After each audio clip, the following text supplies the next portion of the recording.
Shri Sainath education and charitable trust દ્વારા દિવ્યાંગ સમૂહ લગ્નોત્સવનું આયોજન કરવામાં આવ્યું હતું। Shri Sainath education and charitable trust અને શ્રીરંગ રાજેશ આયરે દ્વારા આયોજિત 15મા દિવ્યાંગ લગ્નોત્સવનું રવિવારના રોજ આયોજન કરવામાં આવ્યું હતું, જેમાં 29 દિવ્યાંગ દંપતીઓએ લગ્નજીવનની શરૂઆત કરી હતી।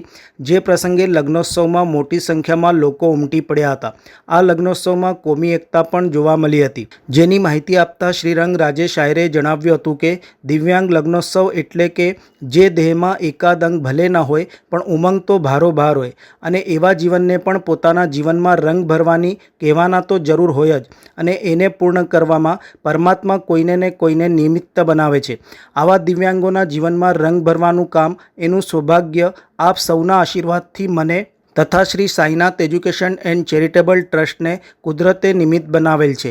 આ લગ્ન પ્રસંગે તારીખ 24મીએ શનિવારે ગુજરાતના સુપ્રસિદ્ધ લોકગાયિકા ગીતાબેન રબારીના કંઠે દાયરાની મજા માણી હતી, જ્યારે બીજા દિવસે રવિવારે 25મીના રોજ લગ્ન દિવસે સાંજે ભવ્ય જાન પ્રસ્થાન ખોડિયાર મંદિર લક્ષ્મીપુરાથી નીકળી ઝાંસીની રાની લગ્ન સ્થળ ઉપર પહોંચી હતી। આ વરઘોડામાં તારક મહેતા કા ઉલ્ટા ચશ્માના કલાકારો અબ્દુલભાઈ બાઘા, બાવરી, નટુકાકા તેમજ ગોલીએ વરઘોડાની શોભા વધારી હતી।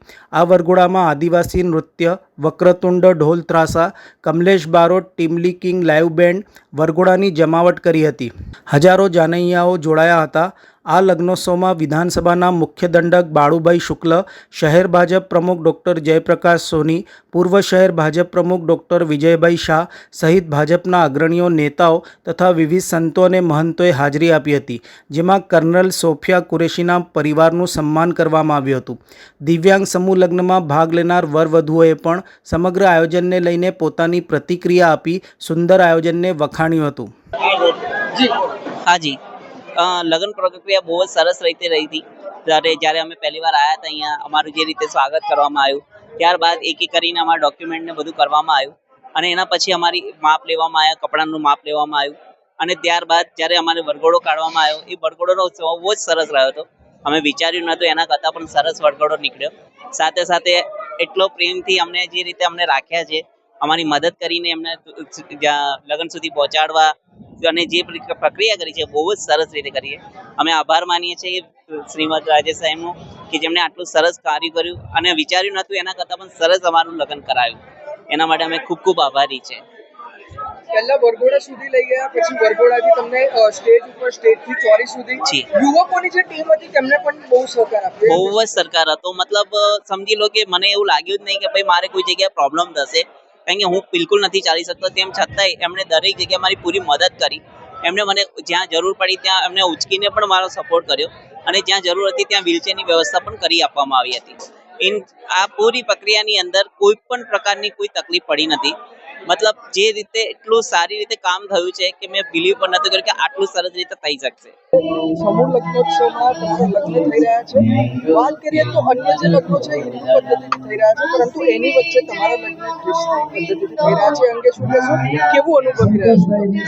બહુ કે મને આ એટલો મોકો મળ્યો છે કે મારા પરમેશ્વરનું નામ લેવા માટે ને મારા જે ચર્ચની રીત રિવાજ પ્રમાણે લગ્ન કરવાનો રાજેશ સરે મને अनुमति आपी एना माटे मैं बहुत धन्यवाद करती हूँ ईश्वर नो और राजेश सर नो, पूरी टीम नो सब। तो बात करें तो सामान्य रीते समूह लग्नो છે તે સમાજમાં થતા હોય છે, અન્ય લોકોના થતા હોય છે, પરંતુ આ પ્રકારના જે સમૂહ લગ્નોત્સવ છે તમારા થઈ રહ્યા છે, કેવું અનુભવી રહ્યા છે અને આ રીતે જે વરઘોડો નીકળ્યો એ વરઘોડામાં કેવો માહોલ છે? બહુ જ મસ્ત। આ સમગ્ર આયોજન ભગવાનના આશીર્વાદથી જ થતું હોય છે। આપણે જોયું કે 2 દિવસથી લોકોની આગાહીઓ હતી કે કંઈક એટલા બધા પવનો ફૂંકાયો, વરસાદ ન થયો, પણ કોઈ પણ વિઘ્ન વગર આજે અમારી દીકરીઓ સંસ્કારી નગરીએ પૂરે પુરવાર કરીને બતાડ્યું અને ખાસ કરીને સંસ્કારી નગરીએ બતાડ્યું કે સિંદૂર શું છે। જે ઓપરેશન સિંદૂર આખું જે રીતનું કરવામાં આવ્યું અને ઓપરેશન સિંદૂરમાં જે મહત્વની ભૂમિકા જે અમારા દેશની અમારી પુત્રી સુફિયા કુરેશીના મધરે અને પપ્પા, મમ્મી આમના નકાશબેન પણ અહીંયા આવ્યા અને એમને પણ આશીર્વાદ આપ્યા। એટલે આ સૌભાગ્યવતીનું મને લાગે આ અમારું ઝાંસી રાણીનું ગ્રાઉન્ડ આજે 30-30 દીકરીઓ વિડીયો આવ્યા ત્યારે 50,000 લોકો આવ્યા. બધાએ અલગ અલગ પ્રકારનું, તમે એની ટીવી હોય, ફ્રીજ હોય, એટલું મોટું કન્યાદાન, 15 થી 50,000, 40 થી 50,000 લોકો આખા રોડ ઉભરાયા, લોકોએ ફૂલ સ્વાગતો કર્યા. અને આજના દિવસે આ સંસ્કારી નગરીના તમામ લોકોને સાઈનાથ એજ્યુકેશન સાથે સાથે ફિઝિકલ હેન્ડીકેપ સંસ્થા અને સમગ્ર અમારા યુવાનોને હું વંદન કરું છું આ વિસ્તારના. અને દરેક બહેનો હોય કે ભાઈઓ હોય કે પુરુષ હોય, કોઈએ બ્યુટી પાર્લરનું કામ કર્યું, કોઈએ એને લઈ જવાનું કામ કર્યું, કોઈ એનું સેવિંગનું કામ કર્યું, કોઈ કન્યાદાન લઈ જવાનું કામ કર્યું, કોઈ એને લાવવા લઈ જવાનું કર્યું, કોઈ એને જમાડવાનું કામ કર્યું. આ ફક્ત રાજેશ આયરે કે શ્રીરંગ આયરે નહીં, પણ સમગ્ર ટીમ દ્વારા સંસ્કારી નગરીનું આ સંસ્કાર, ભગવાનને પ્રાર્થના કરી કે આ જ રીતના આ સંસ્કારી નગરી દિવ્યાંગો હોય કે કોઈ પણ સંજોગોમાં આવે તો આજના દિવસે વડોદરા શહેરના અને ખાસ ધારાસભ્ય અને ગુજરાતના દંડક બાળુભાઈને બી અમે આભારી છે કે જેમને ગીતાબેન રબારીથી માંડી અને અમારા માટે બધો સહયોગ, સાથે સાથે આજે વડોદરા શહેરના સૌ દાતાઓને પણ વંદન કરીએ છીએ કે એમના થકી જ આવા લગ્ન થતા હોય છે. તો ફરી એકવાર સર્વે લોકોને ખૂબ ખૂબ શુભેચ્છા. વંદે માતરમ. જય સાંઈ.